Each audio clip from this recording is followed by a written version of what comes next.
How are you, ladies and gentlemen? My name is Delvin Wenani, biology mathematics teacher, and today I'm privileged to take you through paper 2 of the year 2022.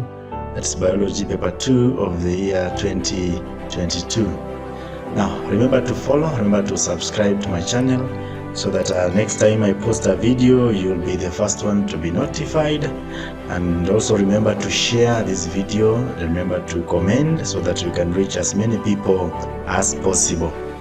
So ladies and gentlemen, without wasting time, let us go to class, and I'll be taking through paper 2, that is question number 1 to question number 5. Then question number 6 and question number 7 and 8 I'll take you through in part 2 of the same series. So ladies and gentlemen, let us go to the classroom.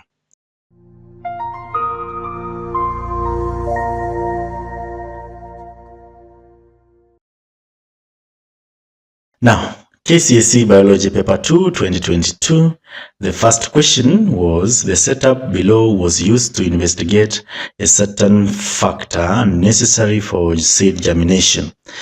Now we can see a pyrogallic acid here. We can see this is test tube A, this is test tube E. It has soaked bean seeds. This is a water bath maintained at 35 degrees Celsius. Now, we are seeing pyrogallic here, and also we are seeing water bath. So these are the guiding principles, especially towards this question. The first question, identify the factor under investigation. Now, the factor under investigation will be identified by looking at what we have been given, what we have been provided. Remember, we have been provided with one. We have in the first test tube, we have pyrogallic acid. That's where the greatest secret lies. What is the function of pyrogallic acid? In any experiment we are seeing and you see pyrogallic acid, then it means we are testing for oxygen. We are testing for oxygen. But we also accept correct symbol for oxygen, that's O2. Now, give a reason for your answer in 1A above, that's Roman 1. The reason is because the presence of, and I've already talked about it, presence of pyrogallic acid, actually, which is used to absorb oxygen in the setup. So at the end of the day, we have two setups. One will be having oxygen and the other one will not be having oxygen. So we shall compare what will happen in each of the two test tubes. One with the oxygen, another one with pyrogallic acid, which has absorbed oxygen. Explain why it was necessary to, Roman 1, maintain the water bath at 35 degrees Celsius. Why were we maintaining the water bath at 35 degrees Celsius? Now, remember, this is an enzyme control process. Germinations are enzyme control processes, and majority of the enzymes work well under what we call optimum temperatures, and therefore it is the optimum temperature which is required for functioning of enzymes. Why did we use soaked bean seed? Why use soaked bean seed? When you hear the word soaked, that means they have been placed in water. And water is also one of the requirements or the necessities for germination of seeds. So to soften the seed coat tester, so water also activates germination enzyme, hydrolyzes stored food, that's the solvent, and is also a medium of transport. Remember, water acts as a solvent, so it's a medium of transport. Question number C, Roman 1, explain the expected observation at the end of the experiment in tubes E and F. E and F. Remember, the first tube has pyrogallic and the F doesn't have pyrogallic, but both of them have soaked beans. Soaked beans. So probably what will happen is, because the absence of oxygen will make it difficult for the germination to take place in E. So E, germination will not occur due to lack of oxygen. Now, when there's no oxygen, there's no energy, because oxygen and energy, you understand respiration. Oxygen is the one which produces, which activates, oxygen is the one which assists in the process of respiration so that we can get energy. Germination will take place in F due to the presence of oxygen. Now, the softened seed coat will also germinate, the tester, and the temperature, remember, is also optimum. Explain what is likely to happen if the setup was, that is setup F, was maintained for 7 days. Remember, there will be germination in F, but if you leave that setup for more than 7 days, what will happen? This is what will happen. Number one, germination and growth process will stagnate. It will slow down, and finally, it will stop. Why? The seeds will wither, die. The oxygen, that is the moisture in the test tube, will be depleted. It will be depleted. A freshwater lake surrounded by agricultural farms has the following organisms: fish, a hippopotamus, reeds, and algae. Now, this is a freshwater lake. State the roles of each of the following in the lake. So number one is the hippopotamus. What is the function of hippopotamus? That's, we're talking about the ecological function. What is it doing in that lake? Now, remember, one, it exhales carbon dioxide, which is used by the algae and the reeds. It also produces waste in form of dung, which is released into water, which enriches it, favoring growth of what we call the phytoplanktons. Those are the reeds and the algae. So the dung is also fed on by fish.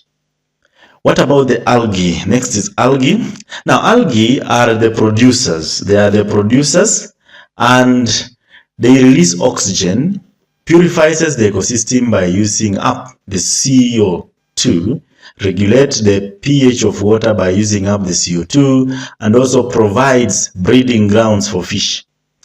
They are also fed on by fish and hippopotamus. They are fed on by fish and hippopotamus.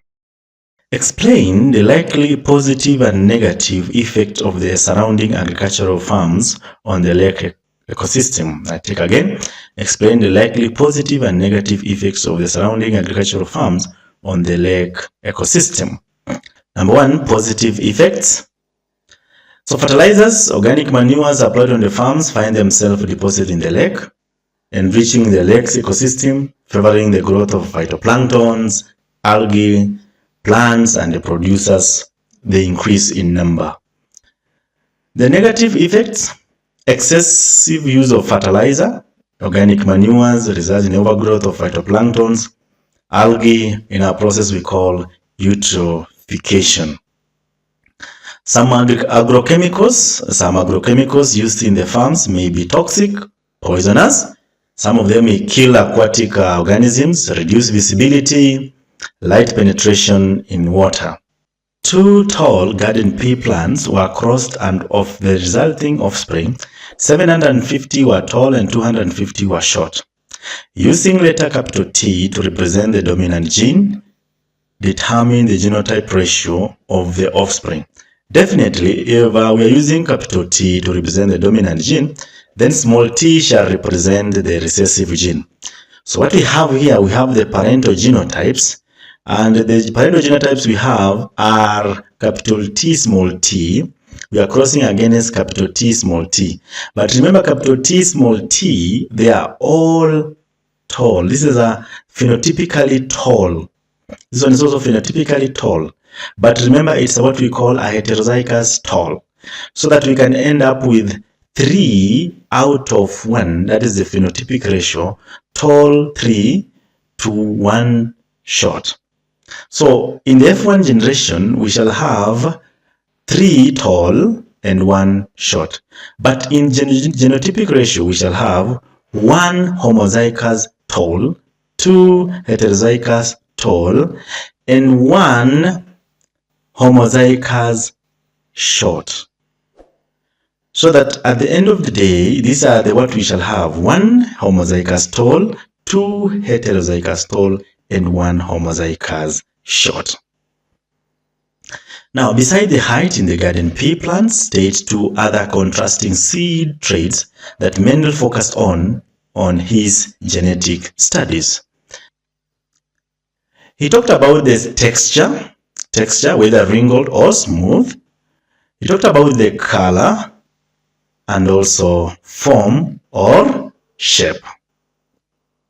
State how the genetic knowledge has been used to improve pea plant farming.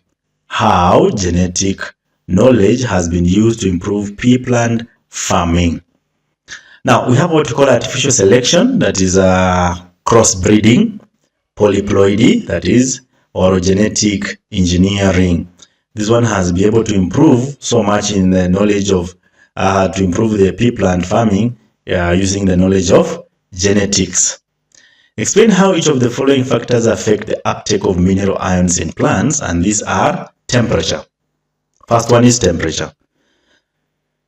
Active transport is the one which is responsible for the uptake of mineral ions. I want to talk about from that. And therefore, at a temperature which is below optimum, the rate of mineral ion will be low. We understand temperature affects the enzymes.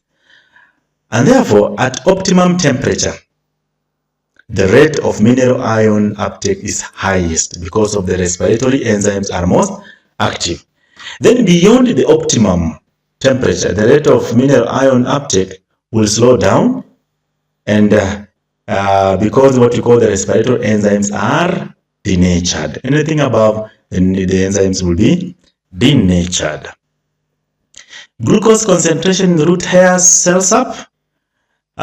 Glucose is a respiratory substrate, and it is needed for active uptake of mineral salts. So high concentration of glucose produces more energy, leading to more mineral ion uptake. So when you contrastingly, contrast to that, low glucose concentration will produce low or less energy, leading to low mineral ion uptake.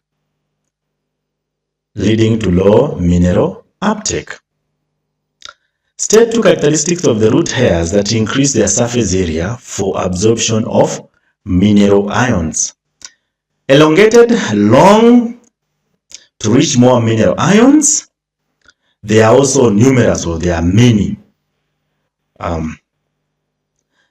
State two main functions of the ear ossicles.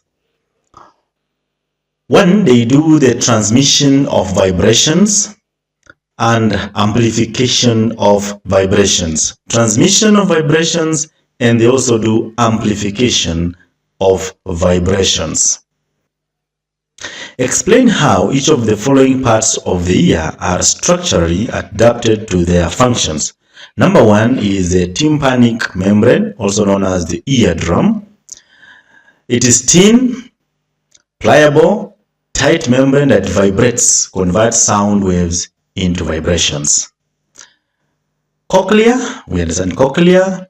It's highly coiled to accommodate a large or many more number of sensory cells. It also has numerous sensory cells to perceive sound vibrations. It's filled with a fluid to enhance transmission of vibrations.